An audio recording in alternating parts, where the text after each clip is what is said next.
Amen. Thanks, Kath. Would someone be okay to hand out the handouts? Someone be okay to do that? Derek, brilliant, thank you.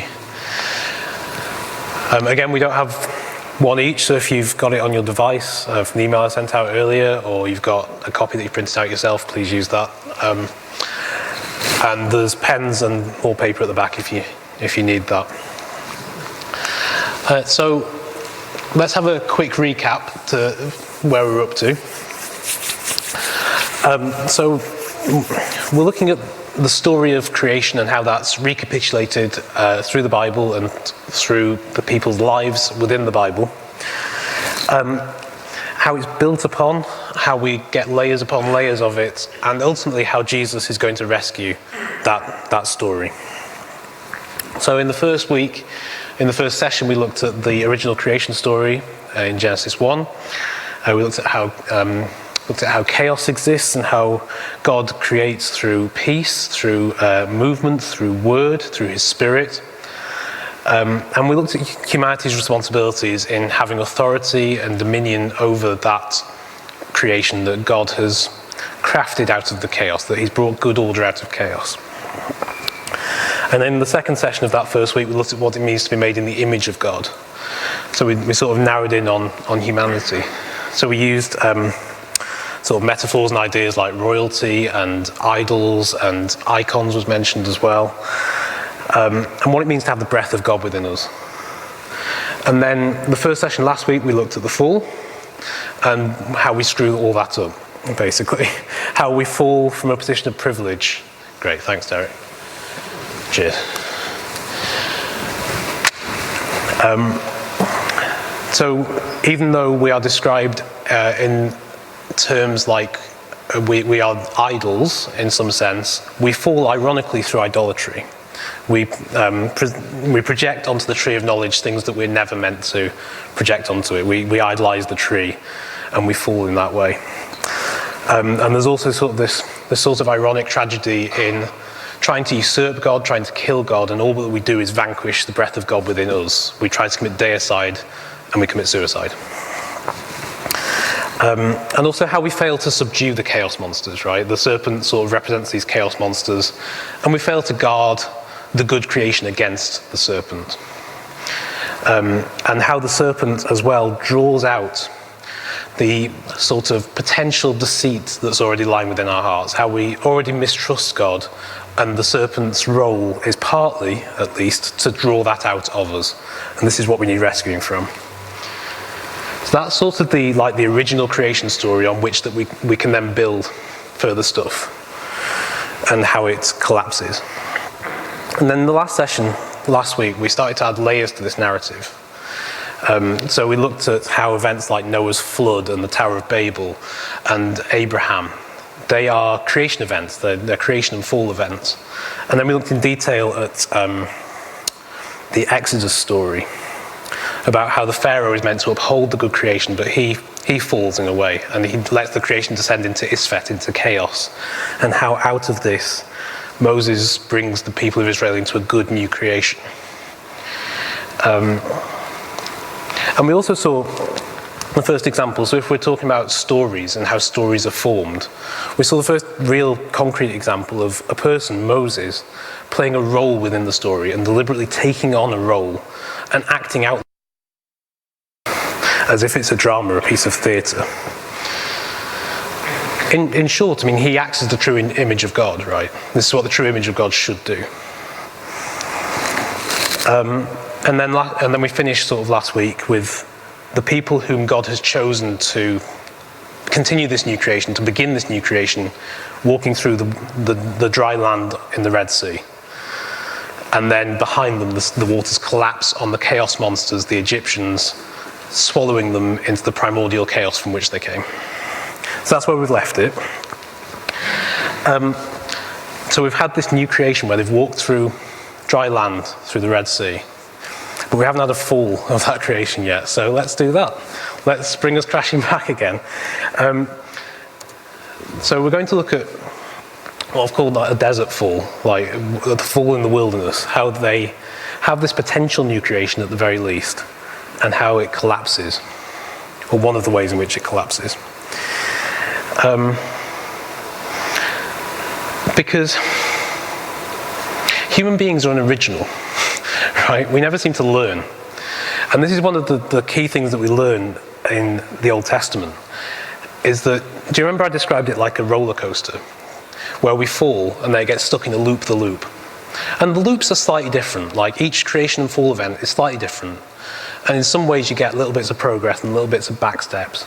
But ultimately, what we see is a repeat of the same mistakes again and again and again, because we try to do it in our own strength. We try to do these things in our own strength, and so we fall. And this is what we'll see again. It's Eden rebooted, right? To use another film term. This is a reboot, and it's not a very good one. So we're using film terms a lot in this series to sort of get this idea of how the story is told, and we're going to talk about props in this session. Does anyone know what a prop is in a film? What's a prop? An object or a thing. Right, yeah, so a hat or a staff or something, like something that the actor uses to help with the story. So this is what we're going to look at in this session. But to set up this fall event, I think I probably have to successfully argue that the wilderness in which the Israelites find themselves is a type of Eden, right? Because it doesn't look like it.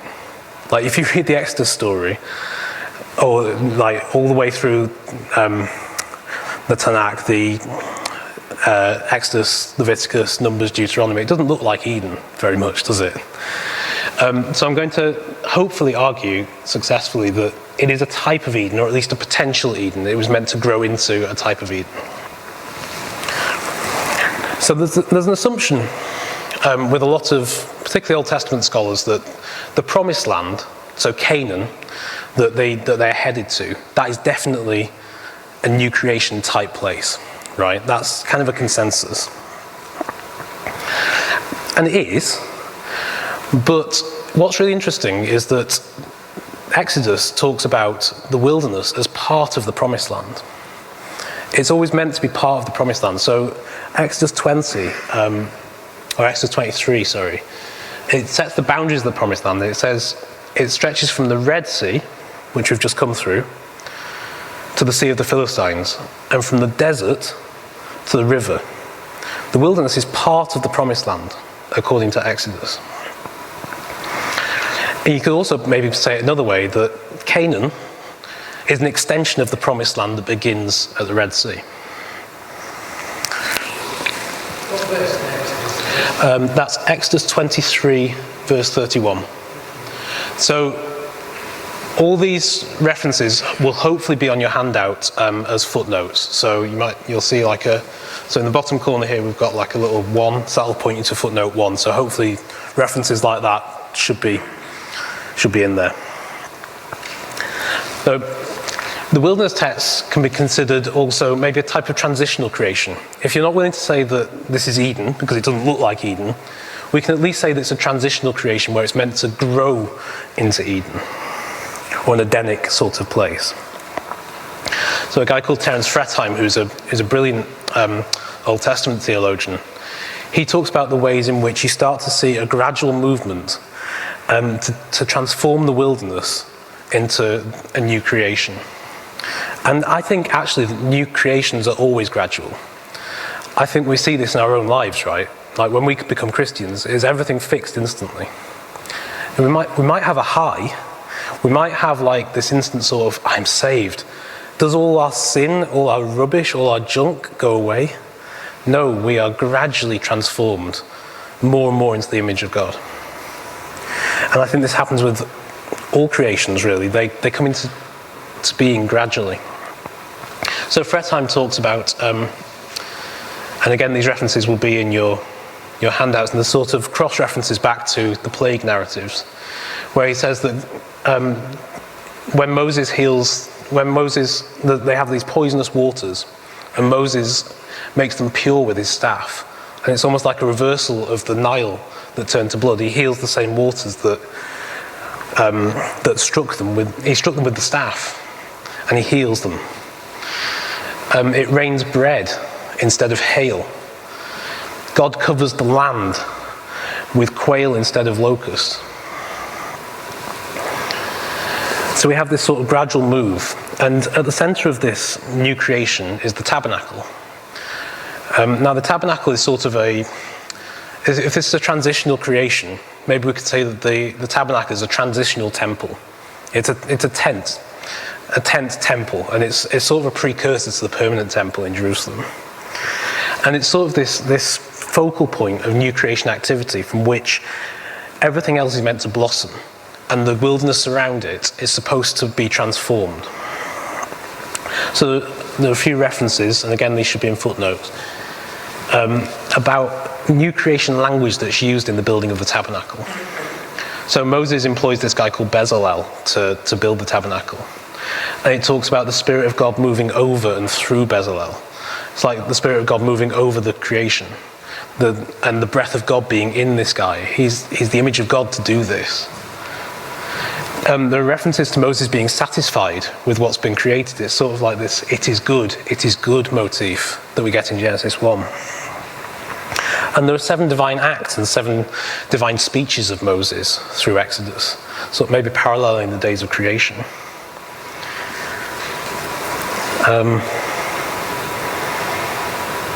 And a guy called Philip Budd makes the point that in ancient Semitic mythology in particular, though in other ancient Near Eastern mythology as well, the desert, like the chaotic waters, is seen as this seat of primeval chaos. So the wilderness that they are in is meant to be conquered in some way, maybe, at least tamed and subdued and transformed into good creation. And so there's this wonderful passage in Deuteronomy that talks about this kind of thing. It says, God sustains Israel in a desert land and in a howling wilderness waste. So that word tohu is the same word that we have in Genesis 1 verse 2 for the earth being formless and void. This is the place that Israel find themselves in, this waste place. As an eagle stirs up its nest and hovers over Rachav, its young, so God hovers over Israel effectively. And that hovering over is the same word again in Genesis 1 verse 2 for God's Spirit hovering over the chaos. The wilderness is meant to be transformed into creation. And the description of the tabernacle is not that dissimilar really to Eden. So it's meant to be guarded from this chaos outside. And it's meant to, and I think Eden was meant to do this as well. It was meant to grow and meant to boom out and sort of transform gradually, like ripples. And I think we get a hint of that in the Eden narrative with these rivers that flow out of Eden to distant lands. There's these good things going out from Eden to distant lands. And we know that the distant lands outside Eden are dangerous. Like in Genesis 4, after the fall, we get the Cain and Abel story. And it says in, I think it's verse 14 of Genesis 4, that the land outside Eden is filled with wild and murderous individuals. This is a chaotic place. But I think Eden is meant to grow out, and so the tabernacle is meant to grow out.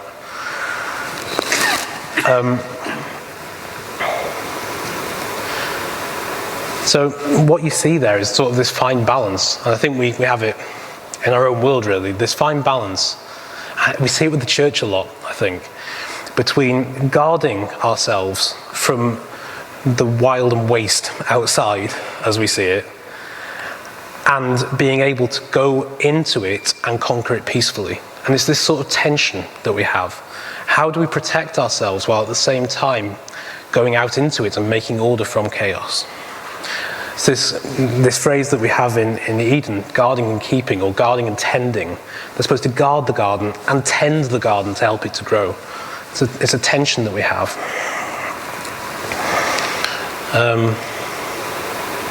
There's a great verse in Isaiah 51 verse 3. It says, Yahweh will comfort Zion. So Zion, the name for Jerusalem. But it applies to Israel as a whole, I think. Yahweh will comfort Zion. He will comfort all her waste places. He will make her wilderness like Eden, her desert like the garden of Yahweh. The tabernacle is also really important as the resting place of the law. So, you know, the law that Moses brings down from Sinai, and it goes into the Ark of the Covenant, and the Ark of the Covenant goes into the tabernacle, into the Holy of Holies.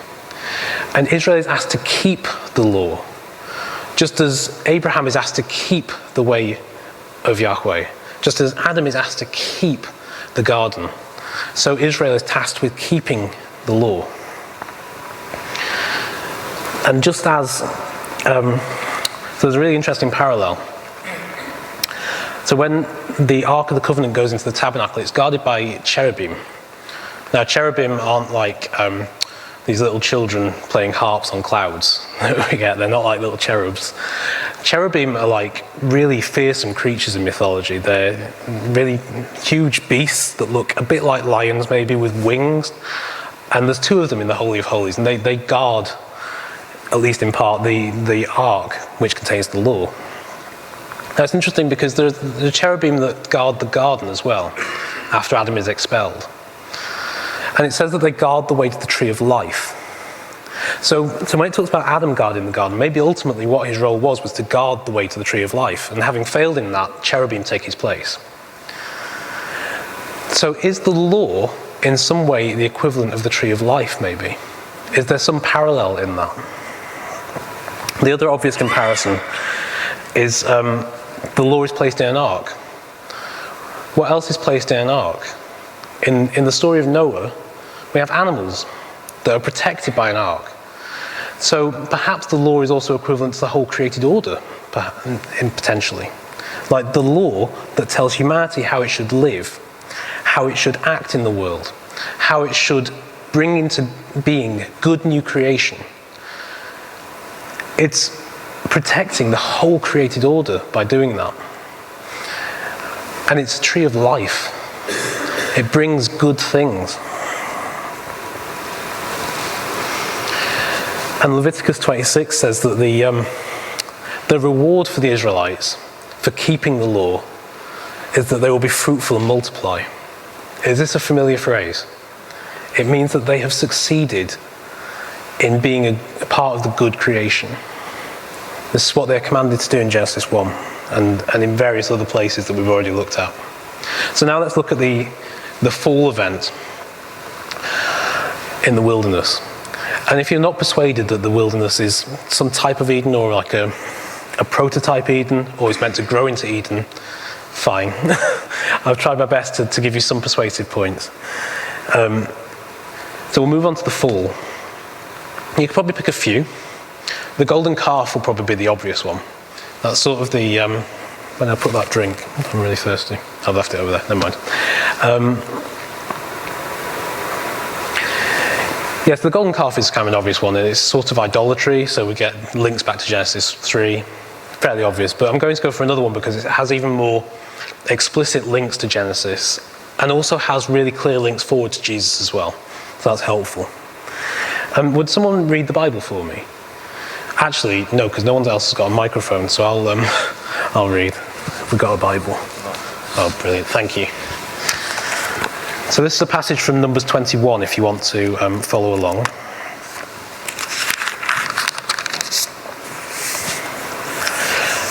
Helen, would you be able to grab me a drink, actually? Is that okay? Just some water. Thanks. So Numbers 21, starting at verse 4.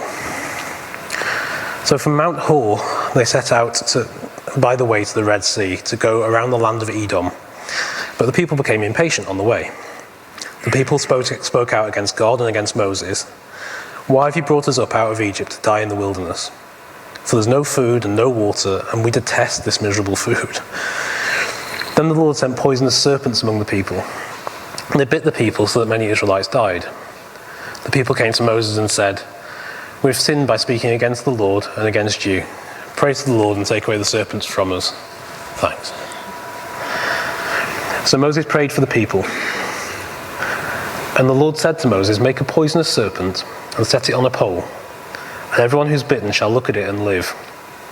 So Moses made a serpent of bronze, put it on a pole, and whenever a serpent bit someone, that person would look at the serpent of bronze and live.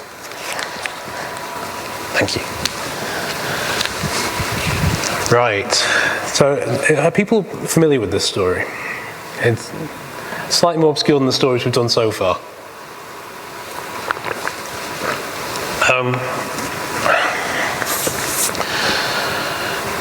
So this is part of this roller coaster where we have new creation fall. This is what's happening here. But there are subtle nuances and differences that we'll look at, which will help us sort of moving forward. So we're going to see a few things that we haven't seen before, and some very familiar things, unfortunately. So building up to this, from about chapter 11 onwards through to this chapter in 21, we have I counted about 10 separate instances of unbelief or murmurings against God and against Moses, and they're almost synonymous. It's almost like Moses is still in this role of God, almost. And there's outright rebellion. And a lot of it sort of centers around distrust of God, like Adam and Eve. They distrust his motives. And there's also a pining for the food of Egypt. They complain about food a lot, right? They're like teenagers. And that's almost similar to Adam and Eve as well. Like, they lust after a food that they're denied. And this is sort of a root of the problem. It uses a picture. I don't think food is actually a genuine issue. It's almost like they have this distorted view of their situation. Because like Adam and Eve,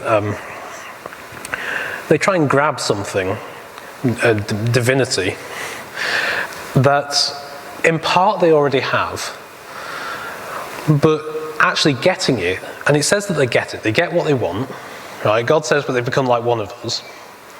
It doesn't fulfill them. They get what they want, and they don't want it anymore, right? They're like, actually, this isn't great. And this would be the same with the Israelites, right? If they got the food of Egypt, if they got to go back, they wouldn't be very happy about it. Like, they'd be slaves again. There's no freedom in that. And so these complaints sort of escalate in seriousness until we get to this story in Numbers 21. And the complaint that we get at the start, they complain to Moses and they complain to God, and they hate the wilderness and they hate the miserable food. And it's sort of this summation of all the complaints that have gone before it. And in response, God sends serpents into the camp. It's really interesting.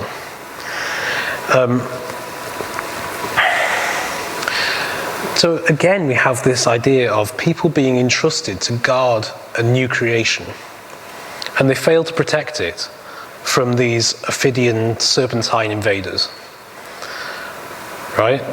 So you have Adam and Eve, there's two of them, and a serpent comes. You've got all these people, and loads of serpents come. Maybe there's an escalation, maybe there's more serpents because there's more people.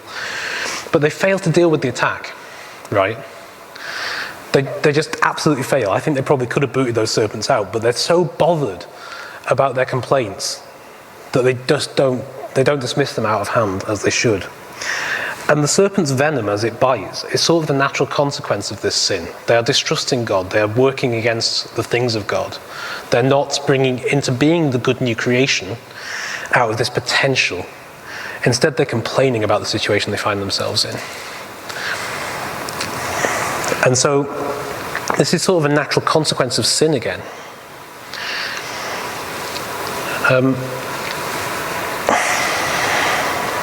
What else do I want to say on that? Yeah, I don't need to say that. So let's think for a second about the serpents in the passage, how they're described, and then we'll get on to like the salvation moment, which gives us some hope. So this first word that's used for serpents in the Old Testament, we're familiar with, right? It's Tananim, chaos monster. We had it with Aaron's staff. We have it in Genesis 1.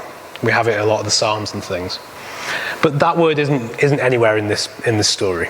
We don't have Tananim. We can forget the Tananim for a second. So instead we have these two words. First is Nakash, which again we should be a bit familiar with. It's the word that's used when Moses' staff turns to a serpent.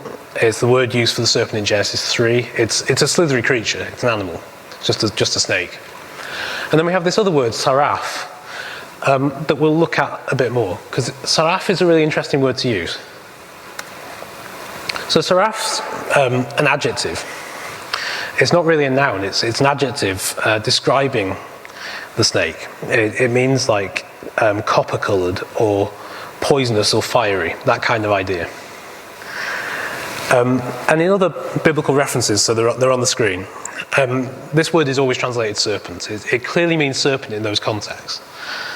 But there is a place in the Bible where Saraf is not translated serpent.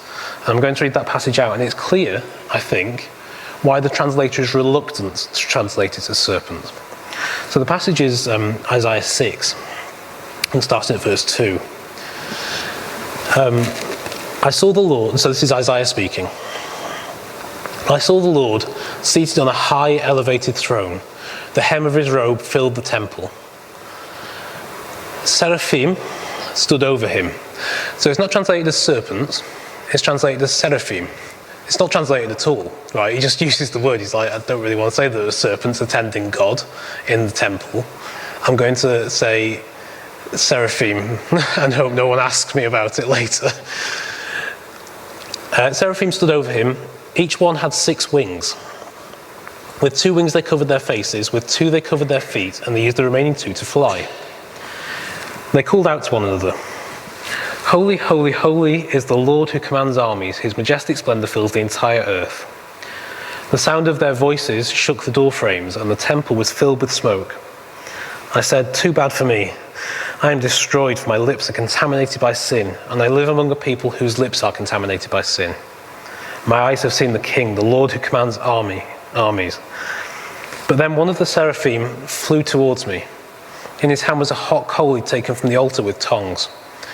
He touched my mouth with it and said, "Look, this coal has touched your lips. Your evil is removed. Your sin is forgiven."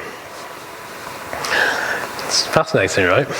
What a weird story. What a weird vision, maybe, that Isaiah is having. So the first thing to say is that seraph or seraphim is not the same as tananim, right? Then it's not like synonymous. But there are clear sort of mythological comparisons to be made. So this is I don't know how well you can see it, but this is a relief found in Syria, a place called Tel Halaf.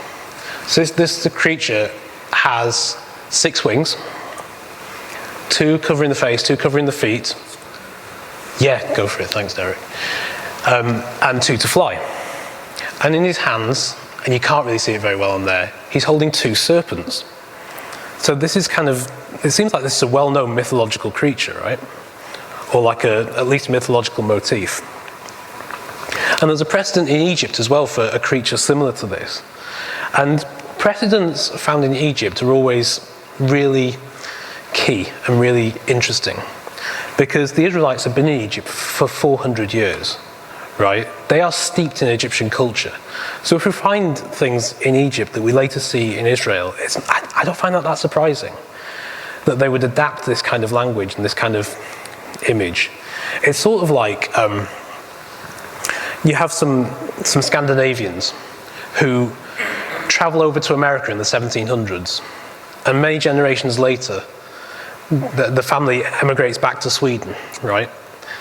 It's like expecting that family that's emigrated back to Sweden not to have any American culture in their lives, not to have any American cultural references. Of course we should expect some Egyptian stuff in the Israelite culture. But it's how they adapt it that's key.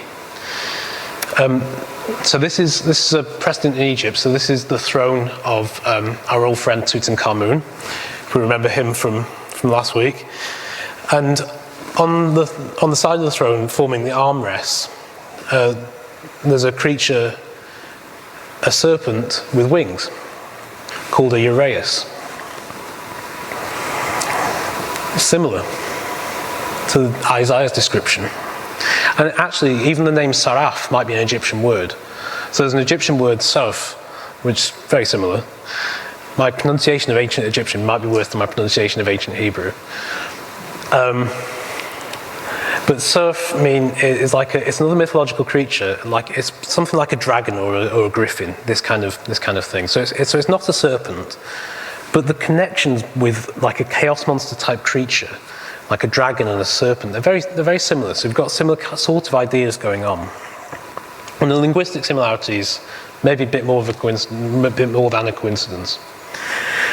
So going back to Isaiah, it raises a really obvious question: what are these kind of creatures doing, serving God? Right? What are they doing, worshipping God? What are they doing, atoning for Isaiah's sin by putting the coal against his lips? So, I mean, you could draw a few conclusions, right? Like, you could say, well, this is symbolic of God's control over the chaos, right? He's he's drawn these monsters into part of his good creation. You can maybe say that it's a vision of an eschatological or like end time future perfect creation, where serpents and chaos monsters and these kind of creatures are brought back into the fold. They are redeemed, and you get this kind of image later in Isaiah 65, where it talks about a good new creation, and serpents are included in it.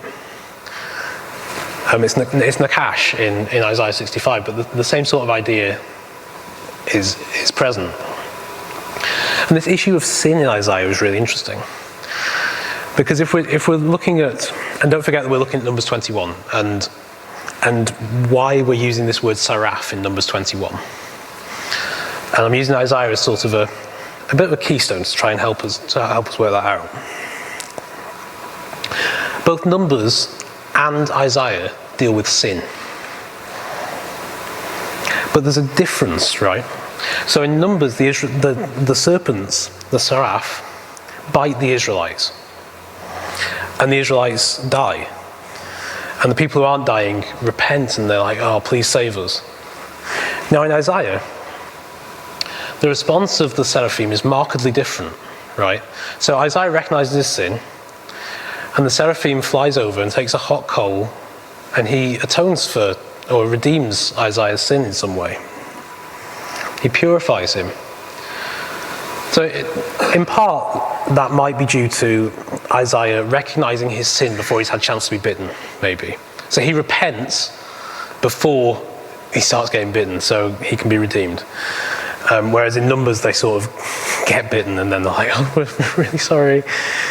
Another possibility, I think, is that Isaiah represents this sort of hopeful progression in the story. So we have these three serpentine sort of things dealing with sin. So we have Genesis 3, where they're not bitten by the serpent, but in a metaphorical sense, they kind of are. Like the serpent leads them to bite the apple, and that's how sin comes in. And there's not really much hope of salvation in Genesis 3. I mean, there's a little hint, and we'll get to that next week. But it's sort of like, you've eaten of it, so you will die. There's no real coming back from this.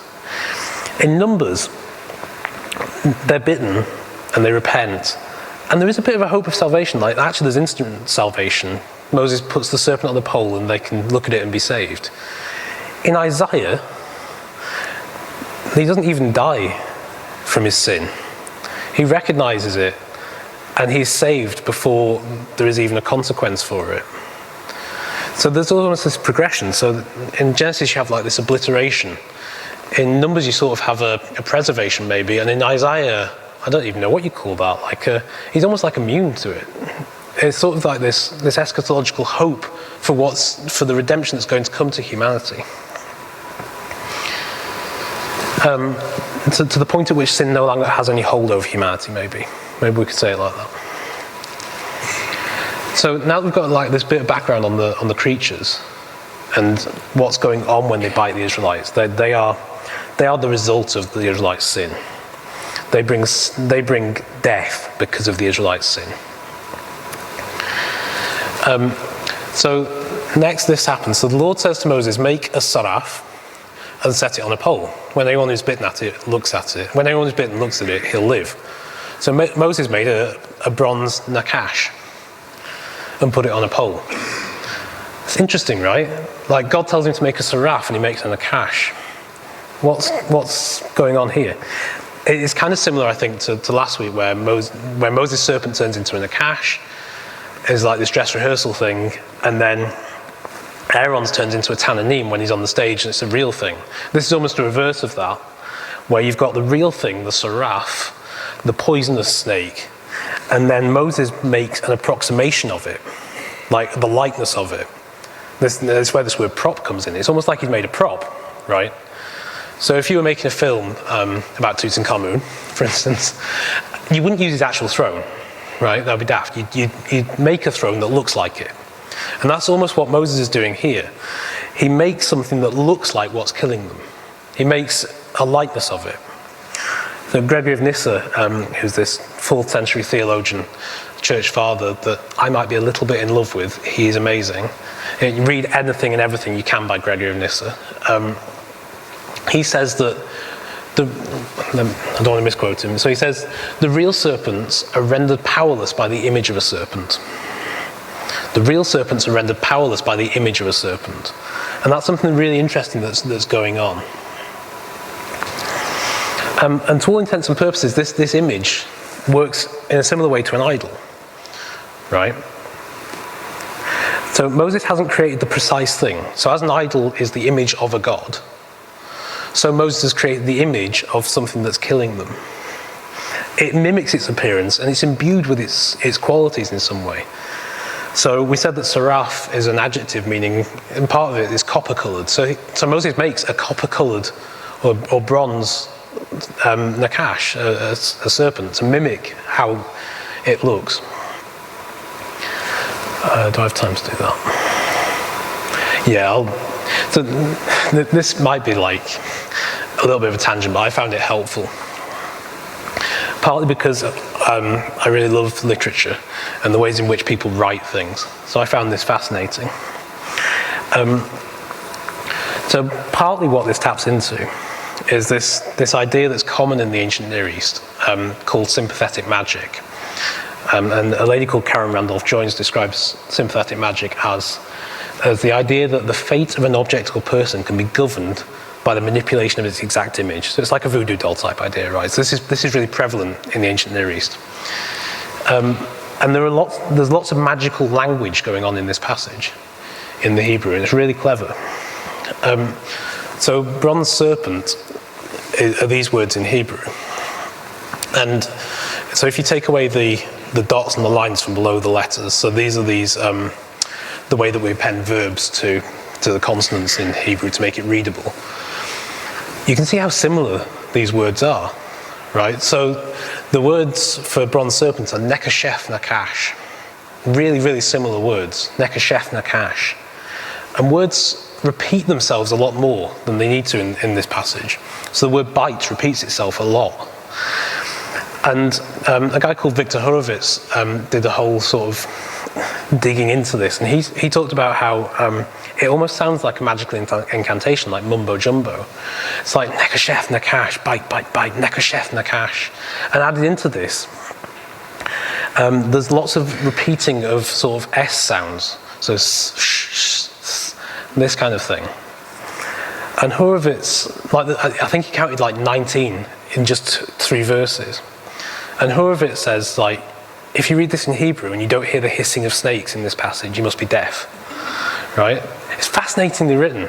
And it sort of adds to this idea that what we're creating here is some sort of performance art, where you have Moses building a prop or a model, and you have these literary sort of devices, and you have these allusions to magic, which is kind of a performance, right? It's really interesting that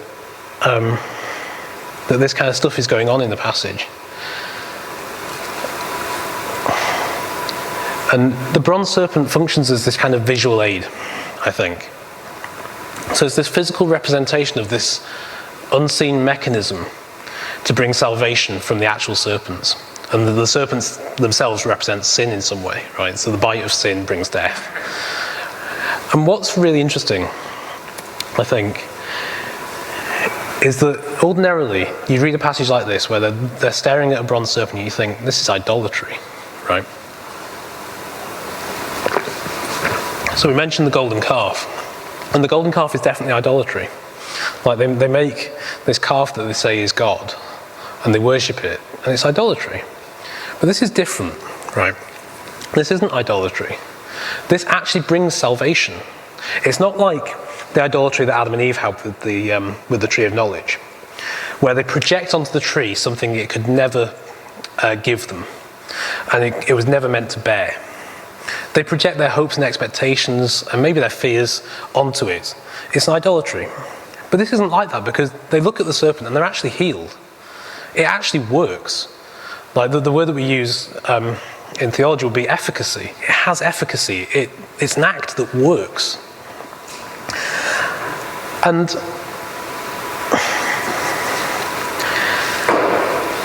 Let's see. Is there anything else I want to say? Yeah.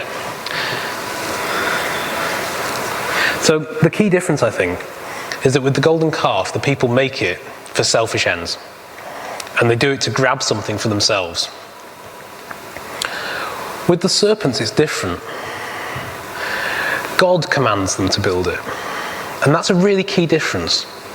He is the one offering salvation through it. He is the one that tells Moses to put it on a pole. And there's a really interesting thing that goes on with the verb, where it says, he looked at the serpent and lived. In Hebrew, that's an imperative form of the verb. It's, he was made to look at the serpent and live. So it's almost like God averts their gazes to the serpent, and that brings salvation. He forces them to look at it, right? They don't want to look at it. Why don't they want to look at it? Why don't they want to look at it? Because it's in the image of their sin. They are forced to look at that which is killing them.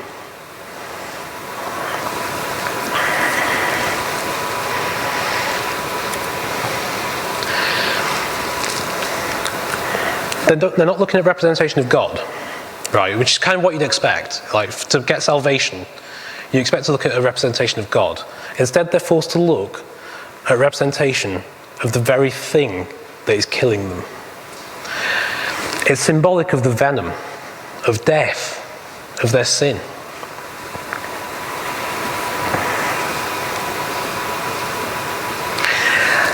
And something really interesting happens, I think, to them. I think that in looking at it, they recognize their helplessness.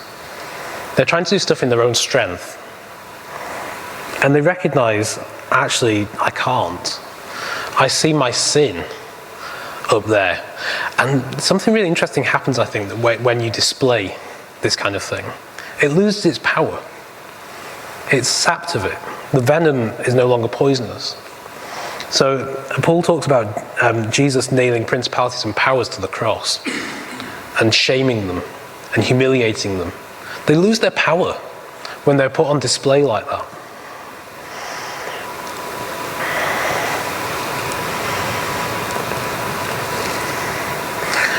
Because what they've done is, so we talked in the fall session about how Adam and Eve commit this thing called homo incurvatus in se. Do you remember this phrase? This Latin phrase that means a turning in of the human being upon himself. They become narcissistic, essentially. They do things for their own ends. They try to grab for themselves.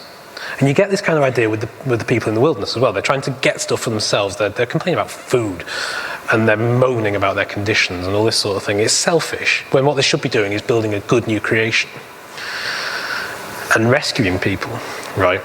Being a light to the nations. And what happens when they're forced to look at the serpent is that they are forced to gaze upwards and outwards beyond themselves. I think what's happening here is God taking a turned-in human being and forcing them outwards again and looking at their own sin. And we're going to finish this session just with a question, really. Is there anything going on in your life that echoes this? Right? Is there something that you're doing that you know is wrong? Like complaining about food, maybe. But the weather. You complain about the weather all the time. What do we do? Yeah, the British. Yeah, look after your own sin. Don't worry about it. So do we complain? Do we keep doing stuff? So Paul says that he keeps doing the things he does not want to do, and he doesn't understand why. I think we all do this sort of stuff, where we're sort of addicted to behaviours. Have you considered taking that thing and displaying it? Putting it up on a pole, right? If you're addicted to watching Jeremy Kyle or something, right? Shall we call that a sin? I don't know. Maybe take something that's definitely a sin in your life. Sorry, Jeremy. But take it and in some way display it and gaze at it and look it full in the face and recognize it for what it is. Because what I found with sin in my own life is that I sort of keep it in the periphery of my vision because I don't want to look at it. I want to ignore it. I want to pretend that actually I'm not doing that, even though I'm doing it daily. What would happen if I looked it full in the face? I feel like it might lose its power. I feel like that might be a step towards recovery. And this is what alcoholics do, right? The first step in Alcoholics Anonymous is to admit that you've got a problem. Just by going there for a start, they're looking it full in the face, and it rids it of some of its power.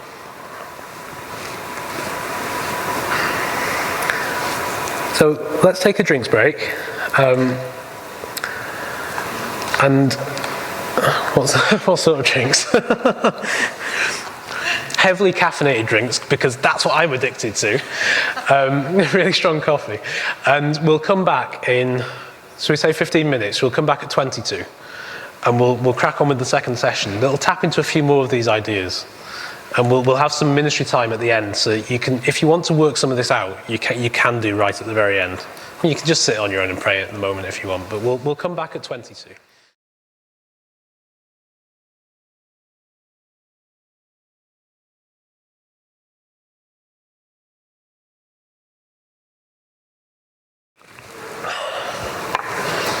Right, so we're going to move on.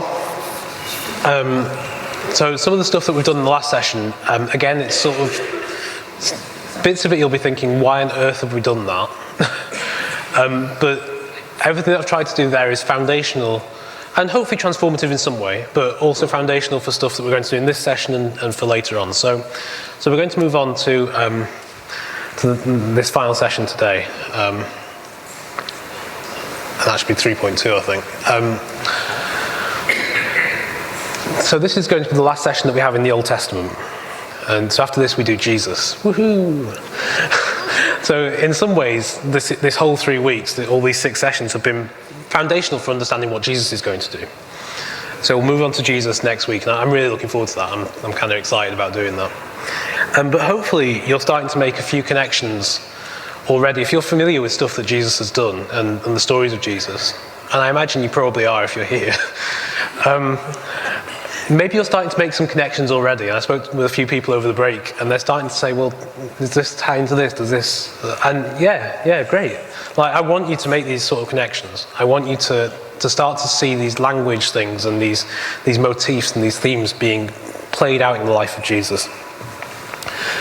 So we're going to do one last thing, and this is going to tap in very much this idea, some of the ideas that we've built on of how you create a story. Things like method acting, things like sets and props and this kind of idea, and how you act out this stuff. And does it have this word efficacy? Does it work? Can you do things like this and it actually has some effect in the real world? So you might look at the title for this one and like, either I don't know those words, or what those words doing together, it makes no sense. So the film term at the bottom is mise en scène, which is a French term, and it literally just means everything that's in the scene, so everything that's in the shot. So that's everything from props to actors to lighting. The whole thing that's within the frame of the camera, that is mise en scène in film language. So it doesn't include stuff that's behind the camera, like the director. And so what you get is this idea of a fully loaded set with people walking about and acting upon it. And that's what we're going to look at. And I'm going to say it's a type of theatre called sacramental theatre. So what would we say a sacrament is? And as good Anglicans, a lot of you should know what a sacrament is. Who can tell me? An outward visible sign of an inward and spiritual grace. Wow! Did everyone catch that? An act with a visible... An outward visible sign. And visible sign. Inward and spiritual grace. Of an inward and spiritual grace. That's the catechism. Never gone to ordination. But it's one of the catechisms. Yeah, so it's this... Can you put it in layman's terms, David? Yes, you're touching mystery, but it's real. It does something. You're touching mystery, but it's real. It does something. So very often it involves an act of some sort, or maybe words like a confession. And the number of sacraments you have depend on denomination you have. Catholics have more than we do, and so on. So baptism would be like a classic example of a sacrament. So it's this image of going under the water and coming out. It represents dying and rising with Christ and other stuff as well. But it's this idea that it has real value. It changes something spiritually within you by doing this outward thing, which is that's the catechism, right?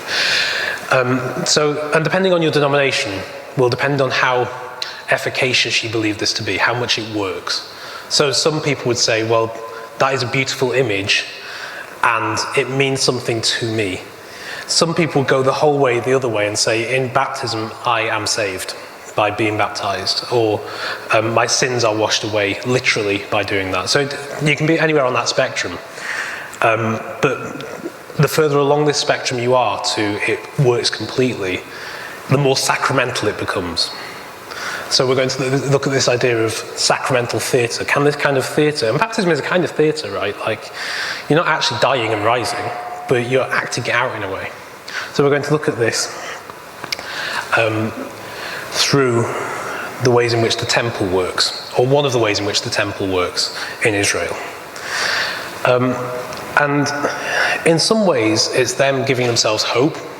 It's them giving themselves a future in some ways. It's them recognizing stuff that's gone wrong in the past. It's them trying to fix it, but they do it more with the help of God than they have done previously. There is a bit of a progression going on, which is good. In some ways, it's a coping mechanism for the state that they find themselves in, this fallen state. So to set the scene a bit, we're going to do a bit of a whistle-stop tour to see how we get to the temple from the serpent in the desert. So how do we get to the temple?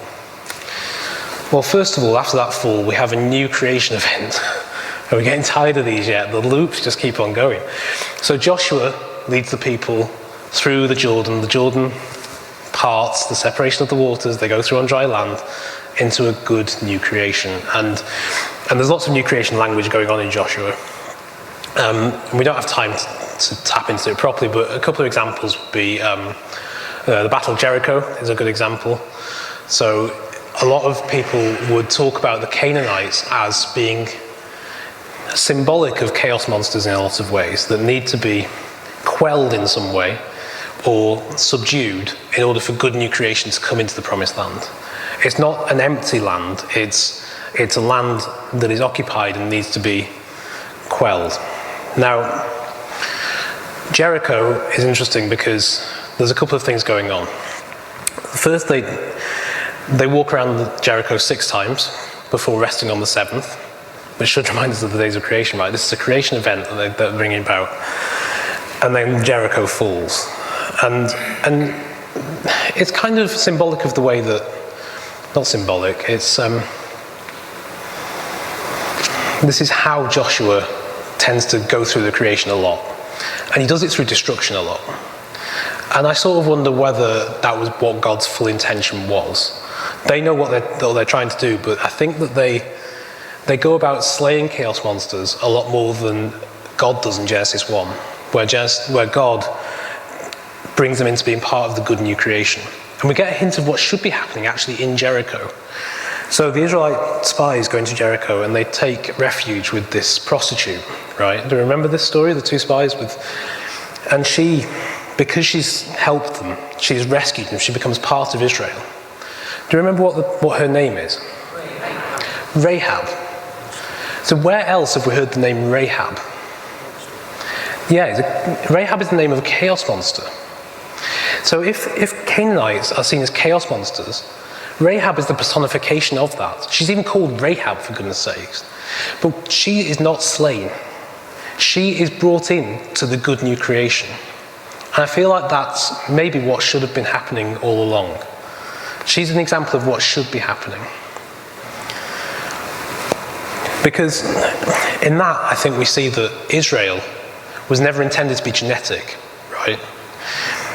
And you get this sort of drift towards this where, if you're a Jew, then you are saved. But Israel was never meant to be that. Rahab is not a Jew, but she's brought into being part of the people of God. She's brought into the good new creation. Ruth, later on, is not a Jew, but she's one of Jesus' ancestors. People brought in. This is what was always meant to happen. It's this Abrahamic promise that you're to bring blessing to all the nations of the earth. You're to bring them towards you, draw them to you.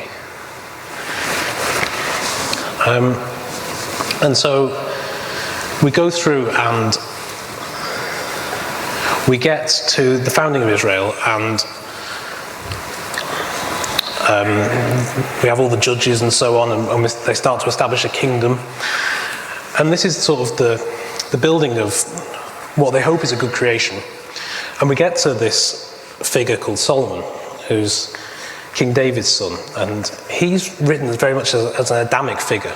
Like he's what they should hope for. This is the peak of their kingdom. This is the new creation working as it should. So in a couple of chapters we get these descriptions of Solomon. So he requests wisdom, and God gives it to him as a good gift. Right, and we saw this in Genesis, right? Like, wisdom's not a bad thing. Knowledge of good and evil is not a bad thing. But if it's given as a good gift from God, that's way better than grabbing it for yourself. And Solomon asks for wisdom, and God says it's good. The Israelite population is as numerous as the sand. So fulfillment of the Abrahamic promise, right? Let's be fruitful and multiply, and let's be as numerous as the sand on the seashore. They're doing what they should be. It's like the people at the beginning of Exodus, right? That they were being fruitful and multiplying. He has peaceful dominion over the nations around him, as the image of God is meant to. He was creative, so he joins with God in creation. He writes poems and songs and proverbs. He's a botanist, so if we're talking about Adam, guarding and keeping and tending the garden, there's a really interesting verse in 1 Kings where it says that Solomon was a botanist and he wrote books on botany, on gardening. And he draws the whole earth to Jerusalem. And this is sort of the end goal of the Abrahamic promise. And Isaiah talks about this a lot. So this is a classic passage from Isaiah. So this is talking about people being brought into Jerusalem and becoming part of this good new creation. It says, "Arise, shine, for your light arrives. The splendor of the Lord shines on you. For look, darkness covers the earth and deep darkness covers the nations." It's a pre-creation state for the other nations, right? This is before Genesis 1 verse 2, 3. They are in a state of chaos, in a state of upheaval, in a pre-creation state. But the Lord shines on you, Jerusalem. His splendor appears over you, and nations come to your light, kings to your bright light. It's like God saying, let there be light.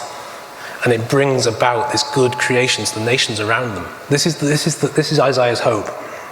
And this is what Solomon is doing. It says that he's drawing nations to Jerusalem. And it's this kind of image that they have. This is the hope that they have for Jerusalem, that it's the city on Mount Zion. And I find it funny that it's called Mount Zion because it's not even really tall enough to be a mountain.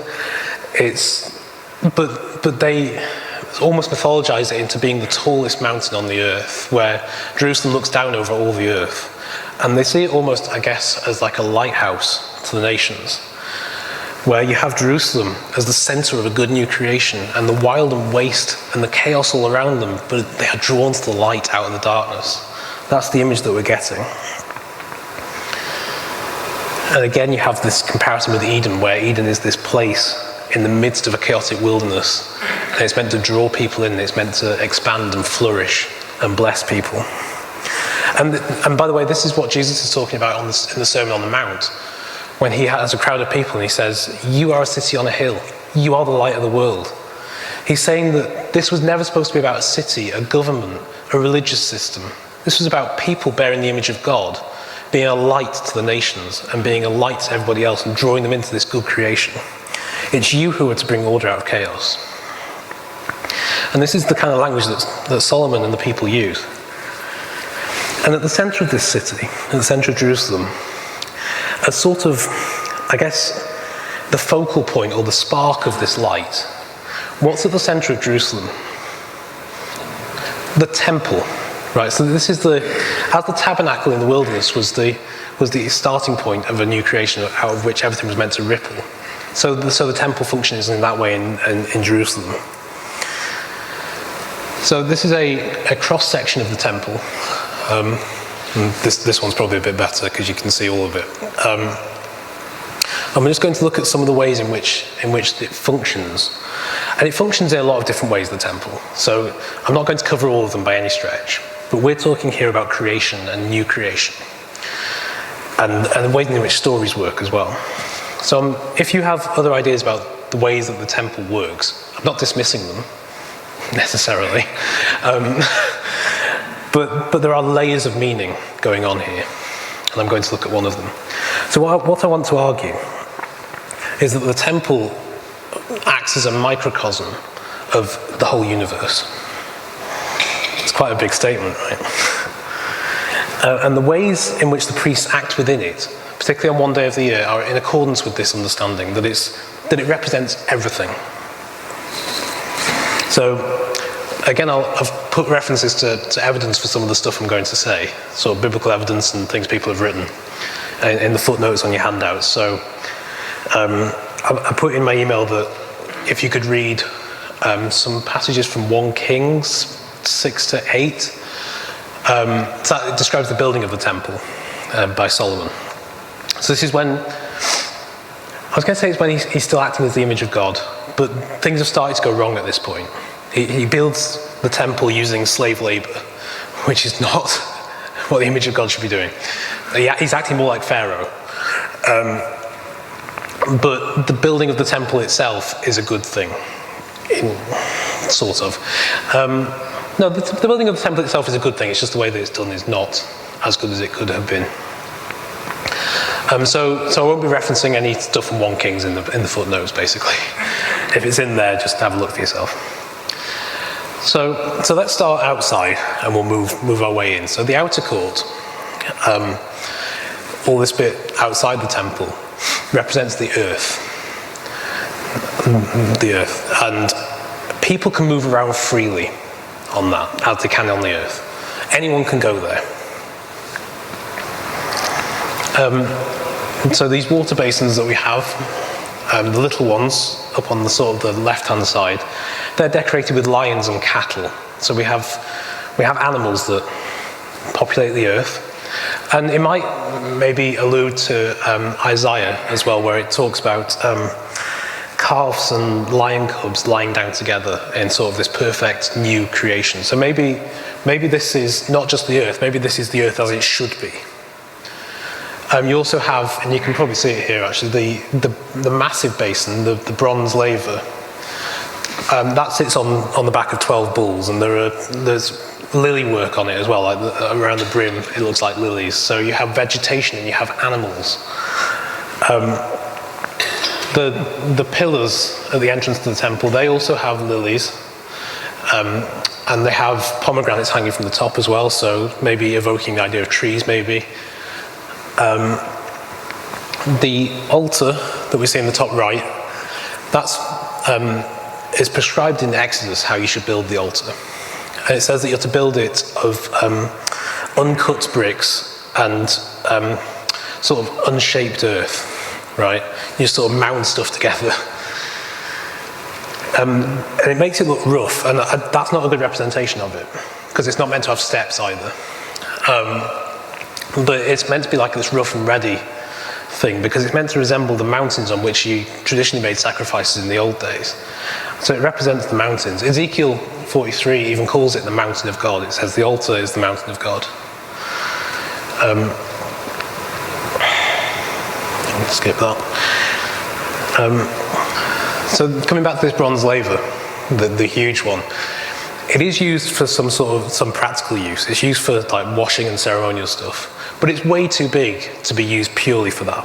Right? It holds like 40,000 litres of water. It's enormous. So it's symbolic. It represents the waters that are separated at the beginning. And Solomon even calls it the sea. This is the sea. And so what we get is this, and actually maybe in that context then you could say that the smaller basins are rivers or lakes and that kind of thing.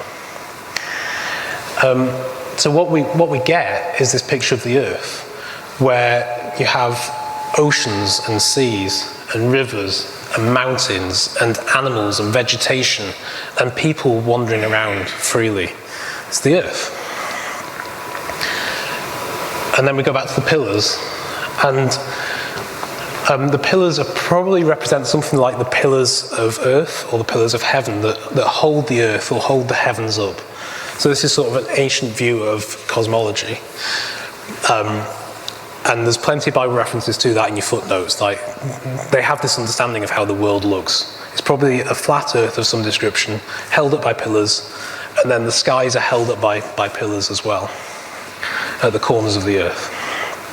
And again, I think I mentioned in the first week, Robin Parry's book, The Biblical Cosmos, is brilliant for looking at some of this stuff. So these pillars are called, they have names. They're called Yakin and Boaz. And if you put them together, it means the Lord or He has established in strength. And Proverbs 8 talks about how God establishes the creation in strength. So this is a creation sort of idea. And you might be like, well, they're pillars, right? They just hold the roof up. You're making far too much of this. Well, they don't hold the roof up. They're too short to hold the roof up. So you can see there's like an overhang over them. They're actually too short to reach the roof. So they're not structural at all. They're purely symbolic. And the overhanging roof probably represents something like clouds or sky. And we think this because, for a few reasons. The first is that there are pomegranates around the top of the pillars. And they're dried pomegranates with the seeds still in. So if you can imagine when you've got an overhang, and the pillar goes up inside the overhang, so you can't actually see the pomegranates. But when there's a bit of a breeze that comes in, they'd rattle in the breeze. So if you're walking underneath and you imagine that the sky and clouds above you, it sounds almost like rain or thunder, right? It's like this 3D experience. And this is sort of enhanced by the storehouses around the outside of the temple. So they are used for practical things like the treasury and all that kind of thing, but they're also symbolic. So Job 38 talks about the storehouses of heaven in which God houses hail and snow.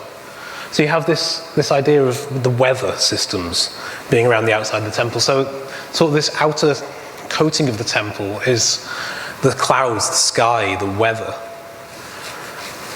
And so when you're a priest and you're allowed inside the temple, what you're doing is walking from earth up through the sky, and you're hearing the rain above you, and you have this visual journey, a mental, imaginary journey of leaving the earth and going up through the sky. And you have this idea in Isaiah, I guess, where Isaiah has a vision of being elsewhere, of being not on the earth. And it says in Isaiah 6, he's in the temple when he has this vision, right? He sees the hem of the robe fill the temple. So when you're a priest, you get to walk through, out of the earth, up through the sky, and you go into the inside of the temple.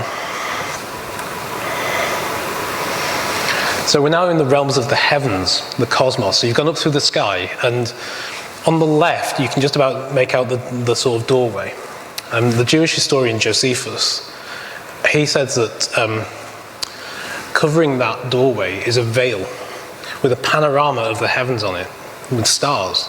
So this sort of enhances the sky imagery, right? Like you've gone up through the clouds, up through the rain, and you see the stars ahead of you, and you go through the stars, and suddenly you're in the cosmos. So now we're in like the outer bit of the temple. It's called the Hekal. Closest would be how to it in English is probably something like sanctuary, something like that. And you can see that there are windows in there. And these are probably something like the windows of heaven. So there again, the biblical references to this. They believe that things from the heavens come out of windows. And they provide light to the inside. And you have 10 lampstands as well that also provide light. So the effect, actually, if you're outside the temple at night and the 10 lampstands are burning, light will come out of the windows of heaven. So if you imagine that you're looking at the outside of it and you're looking at the sky and the clouds, and you see light coming out, it's almost like the stars shining out of the temple. This is the cosmos that you're looking at. And there are depictions of cherubim on the walls. You can just about make those out. There's a better representation of cherubim in the Holy of Holies that we'll get to in a minute. These giant guardian creatures that we talked about earlier. And it sort of emphasized this idea that this is a realm somewhere between heaven and earth, right? The cherubim, they're not earthly creatures. It also might suggest that the Hekal is something of a return to Eden. Because as we talked about the image of God, Adam, being this being that dwells somewhere between heaven and earth, right? He's divinity and dust, spirit and soil. He's not quite a creature, but he's not God either. He's a divine mediator between the two. So Eden is a place that functions like that as well. And so when you've left this earth, the perfect sort of representation of what earth could be is Eden. And this is where they are. So you have the cherubim who guard Eden. And maybe that's why they're all along the walls. And it might also explain why only priests could enter. Maybe they are actors acting out being the image of God. They are Adam wandering around the garden as he should. There's vegetation. Loads of images of vegetation in the Hekal. Palm trees and flowers and all this kind of thing. Again, like this Garden of Eden idea. And you have the menorah as well, which is the 7-branched lampstand. And those branches are interesting words to use, right? Because it's almost like it's the tree of life, these branches. There's a table as well on which bread is placed every week. So the priests go in and they place bread on the table. And after the week has passed, they're allowed to eat the bread, as long as they remain in the Hekal to do so.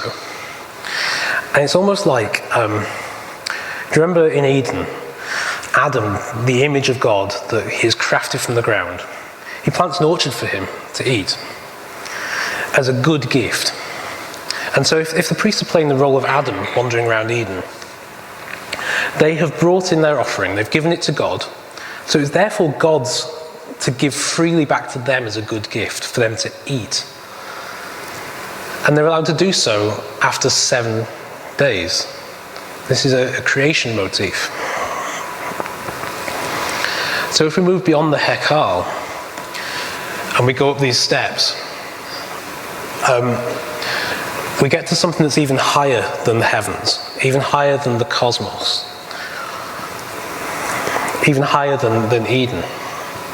So this is the Devir, or Kadosh Kadosh, the Holy of Holies. And again, you've got cherubim in there, and they're huge. And it says that they only just fit in there, actually. Like they stand wingtip to wingtip, and their wings touch the sides of the Holy of Holies, and the wingtips meet in the middle. And it forms the throne of God. Like, I don't think I've put it in the footnotes, actually, but there's a load of places in the Bible that refer to God being enthroned upon cherubim.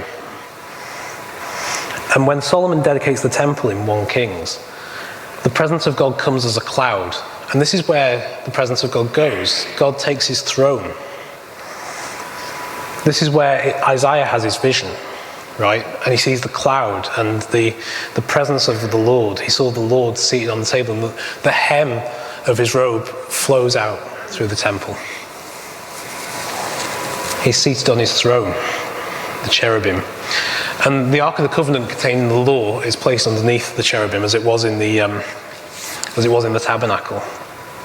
So there's a great verse from 1 Chronicles where David is speaking about this temple he plans to build. He says, "I plan to build a house of rest for the Ark of the Covenant of Yahweh, to be a footstool for our God." So if the cherubim are the throne of God, the Ark is his footstool. Elsewhere it talks about justice and righteousness being the footstool of God. It's this idea of God sitting there and justice and righteousness, the law in the Ark, under his feet. So if this is the throne room of God, if they're building a set, right, if they're building a stage, you have the earth in the outer courts, you move up through the sky, up through a symbolic Eden, up through the cosmos, into the throne room of God. The Holy of Holies represents heaven in this image. This is heaven. And the Holy of Holies is a cube. Like it's 20 cubits in every direction. It's sort of this idea of perfection or eternity, and it's overlaid completely in gold. And there are no windows in the Devir.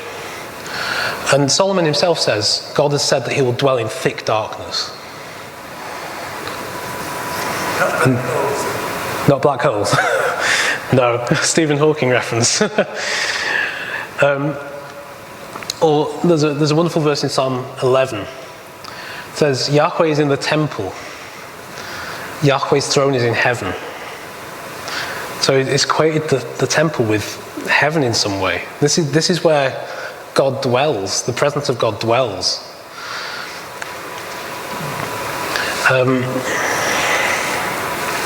So actually, interestingly, we have similar imagery in this church. And so if we imagine where we are as the outer earth, and this happens in a lot of churches, by the way, and you'll start to notice it more and more.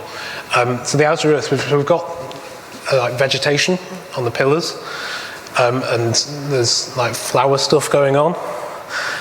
We have a font, the separated waters. So we have this stuff that happens all the time. And we've got, if we imagine that the chancel is sort of the hekal as we move up through it, we've got all sorts of stuff going on. We've got, I don't think you can see them. We were playing around with lights in the break to see if we could get it working, but on this ceiling of the chancel are painted stars, the stars of heaven. You're sort of symbolically moving up further and further through the cosmos. There are angels painted on the walls, these divine beings that dwell somewhere between heaven and earth.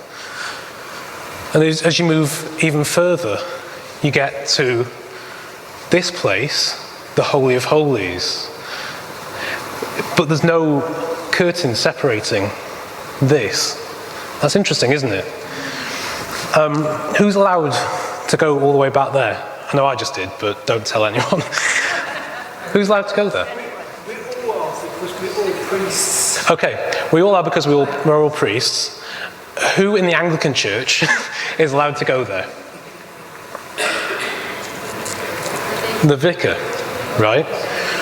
Because the vicar in some ways plays the role of the high priest. Only the high priest can go into the Holy of Holies.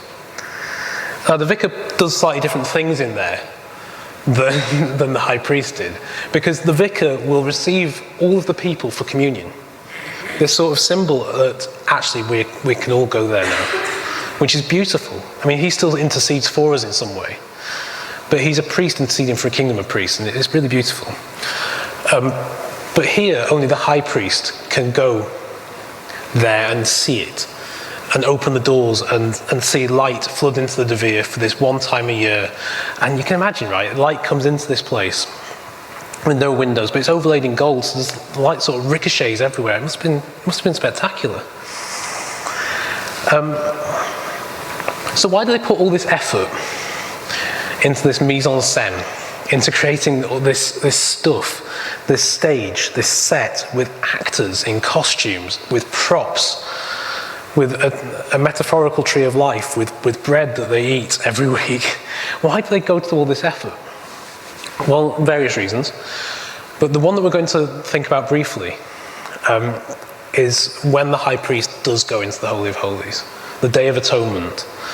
And the Day of Atonement is complicated, right? I was trying to sort of read up on exactly what they did, and man, like there's changes of clothes, there's sacrifices, it takes all day, right? So we're not going to do all that. We're going to sort of hone in on a few things that the priest does that are really key for this sort of drama that's to play out, this piece of theatre. So first of all, the high priest. So only the high priest could enter, and he could only enter once a year. So if the temple is a set, he's sort of the lead actor. He's Robert De Niro in this, right? I'm still living in the 70s. Robert De Niro hasn't been a lead actor for a long time. So he plays the true image of God in a lot of ways. And in some ways, maybe God himself, like Moses does, but it's more like the true image of God that he plays in this drama. And he has a costume. And there's one piece of the costume that's really fascinating, and it's, for this at least, it's the sash. And Josephus describes the sash as being like serpent skin, which should make our ears prick up a bit. And he describes how, before performing ministry, he would throw the sash over his shoulder. And a few scholars have sort of made an equation with the idea of God slaying chaos monsters, slaying serpents, which would make sense if we're doing a creation narrative, that you start off by slaying a chaos monster. And so what the high priest would do is he would start off in the earth, and he would, in the outer court, and he would make a couple of sacrifices of a bull and a goat, one for himself and one for the community. And he would take coals from the altar and on a huge shovel, and he'd go up into the sky, up through the cosmos, up through the whole created order, into the Holy of Holies, and he would place the shovel with the burning coals at the foot of the throne of God. And this is probably the image that we're getting in that Isaiah passage, right? Where the seraphim come and take a coal and place it against Isaiah's lips. This is Day of Atonement language with the shovel, the burning shovel, with incense that forms a cloud that represents the presence of God. And that atones for Isaiah's sin. And this is what we're doing at the Day of Atonement. We're atoning for sin. So he comes back out to the earth, and he takes the blood from the goat and the bull, and there's various back and forth, but we'll sort of condense it for the sake of this. He takes the blood and he goes up all the way back through the creation to the Holy of Holies, and he sprinkles the blood to make atonement for the sin. And actually, interestingly, there's a rabbinic tradition that, and we don't know how early they started doing this, but that the high priest would stay in the Holy of Holies, in the darkness, the complete darkness, for 3 hours praying for the sins of the people. Which might remind us of Jesus on the cross when darkness comes over him. And he's there for how long? 3 hours.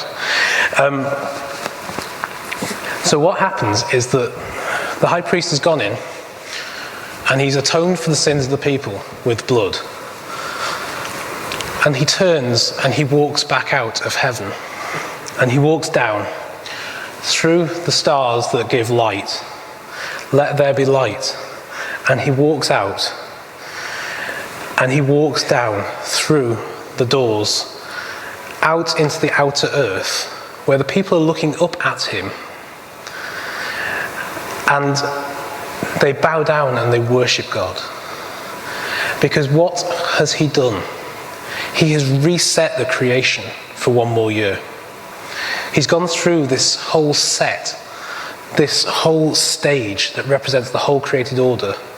And he's gone and he's reset it. He's restored it for 1 more year. It's a beautiful, beautiful piece of theatre. And they believe that this works. And it does work. The Bible says it works. This is sacramental theatre that's going on here. It's elaborate, and it's huge. And I find it really exciting to see what the priest is doing there. And it really taps into loads of stuff that Jesus does. And I'm sure loads of you are making connections with the stuff that Jesus does, particularly that's written about in the book of Hebrews. It's beautiful, beautiful language. So we're going to finish with a bit of worship as kind of a response to this. And I want to invite you. So we talked in the first session about sin and about displaying our sin and gazing upon it and looking at it. Well, this is the moment where that sin might be atoned for, maybe. God, Jesus has atoned for the sin. He's the true high priest. But if you want to visualize it, get it into your mind, what's actually going on, put it on display and sort of imagine it leaving. Maybe if you're brave enough, go up through and kneel at the rail and confess that sin to God. And then as you walk back out, imagine yourself walking into a new creation, because that's what you are. That's what God has made you. That sin no longer has any hold over you. You aren't doomed to obliteration because of it. Jesus has redeemed it. And you can live in that new creation, but only if you recognize it, only if you step into it for yourself. So we're going to sing, and cheers, Tim, and that was a combination of your names. Tim and CJ. And feel free to respond how you wish to.